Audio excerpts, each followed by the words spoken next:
Our people feel that they have to support Ukrainians, and we decided not only about huge amount of humanitarian assistance, more than 500 tons of humanitarian assistance are already delivered. We deliver weapons, we deliver also different type of equipment for the army, because we believe that people must have a right to defend their lives, their families, and their country.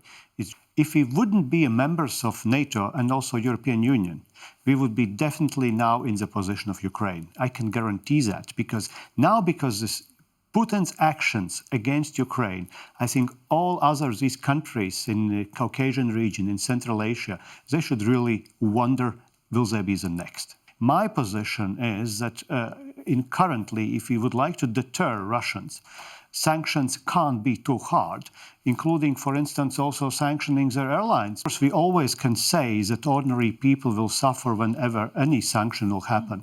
But then we should ask a question, how much and how long Russians will suffer under their own leadership, which is so aggressive and doesn't take into account any wish of their population.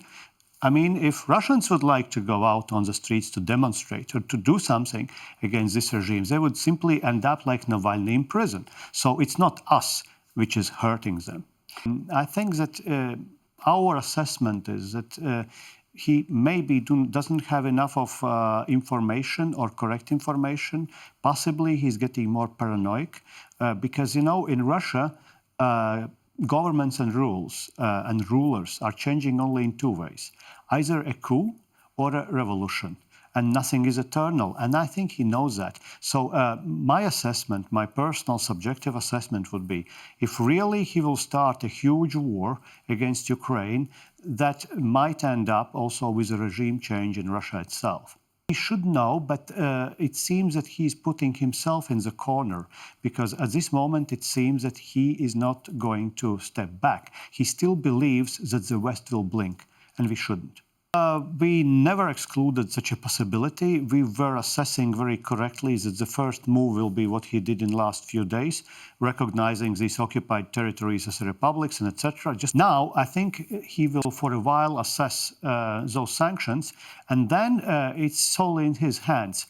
Either he will decide really to start a grand attack and to move forward, or he will consolidate his power. In any case, this is not the end. We should prepare for a longer stand against these rulers of Russia, and the West must understand that this time we have nowhere where to retreat, because others are watching us. China is watching us. While we speak and implement sanctions,